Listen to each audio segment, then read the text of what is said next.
You stand on the edge of the cliff at dawn. The ocean stretches endlessly below. The wind bites at your skin, and somewhere out there, a small island waits. Moto Nui. A figure emerges from the shadows of history, cloaked in mystery and reverence. A god, a champion, a ruler chosen by danger itself.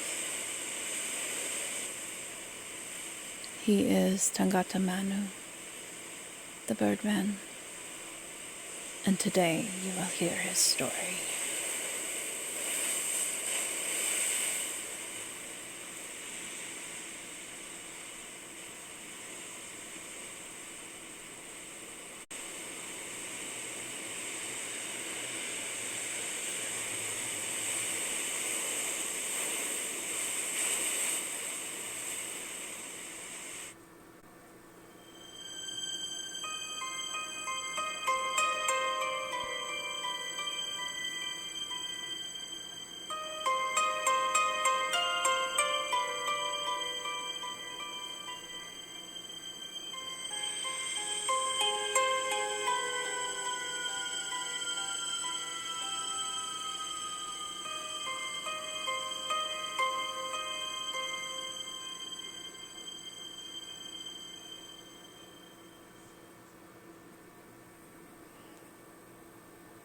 Welcome back, witches and wanderers, to the Morbid Witch Podcast. I'm your host, Kari, and tonight we journey to Rapa Nui, Easter Island, to uncover the myths, rituals, and spiritual power of Tangata Manu, the legendary Birdman deity. From life or death competitions to sacred divine favor, Tangata Manu shaped the culture, religion, and identity of the islanders.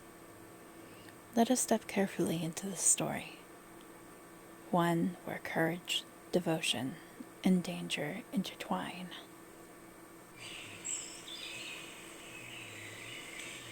Tangata Manu, meaning Birdman in Rapa Nui, is a deity whose legend intertwines with the annual Birdman cult. The islanders believed that whoever won the sacred competition would gain the favor of the gods, ensuring prosperity, fertility, and control over the island. The origins of Tangata Manu are as mysterious as the cliffs themselves. Some myths describe him as a human blessed by the gods, chosen to act as an intermediary between the divine and mortal realms. Others depict him as a spiritual embodiment of the sooty tern, whose arrival each season heralded the renewal of life and abundance. This deity was not distant.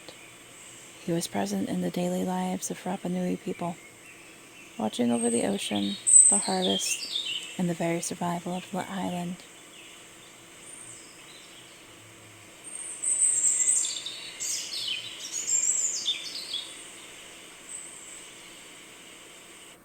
The Birdman competition was no mere spectacle.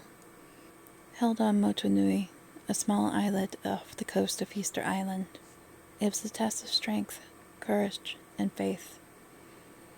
Participants, often young men or designated champions of powerful clans, would leap from the cliffs of Orongo to the sea below. They swam to Moto Nui, searching for the first egg of the sooty tern, the sacred Tangata Manu symbol. Whoever returned with the egg first was declared the new Birdman, a living god on earth, blessed with divine authority.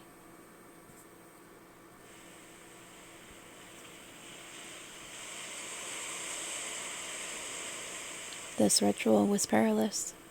Many fell to the jagged rocks, drowned in the churning waters, or succumbed to exhaustion. But the stakes were immense. The Birdman's clan would receive political power, spiritual blessing, and the favor of Tangata Manu for the coming year. This ritual created a bridge between the human and divine, death and rebirth, the earthly and spiritual.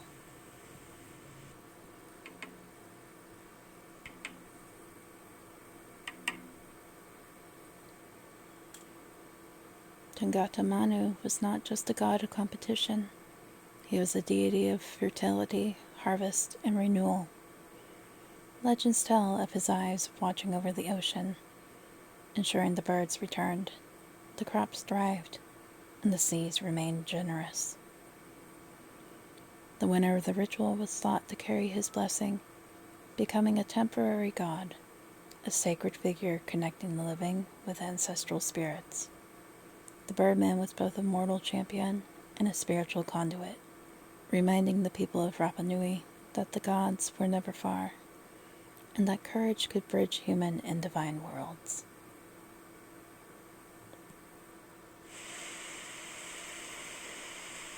Over time, the Birdman cult declined, especially after European contact and the disruption of island society. Yet Tangata Manu's influence survives. Carvings of the Birdman appear in ceremonial art at Orongo.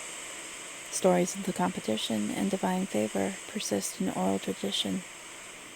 Modern Rapa Nui festivals and cultural celebrations honor the ancient rites. The deity embodies the intersection of courage, devotion, and survival. Tangata Manu teaches that connection to nature and the divine requires a bravery, often in the face of mortal danger. And so, the Birdman watches over Rapa Nui still, a reminder that the sacred is found not only in temples and texts, but in the courage of those who dare to leap, to swim, and to honor the divine. Thank you for joining me tonight on the Morbid Witch Podcast. You can follow the show on TikTok and YouTube for more journeys into the strange, the spooky, and the shadowed corners of myth and legend. Until next time, stay strange, stay spooky, and remember, the shadows are always watching.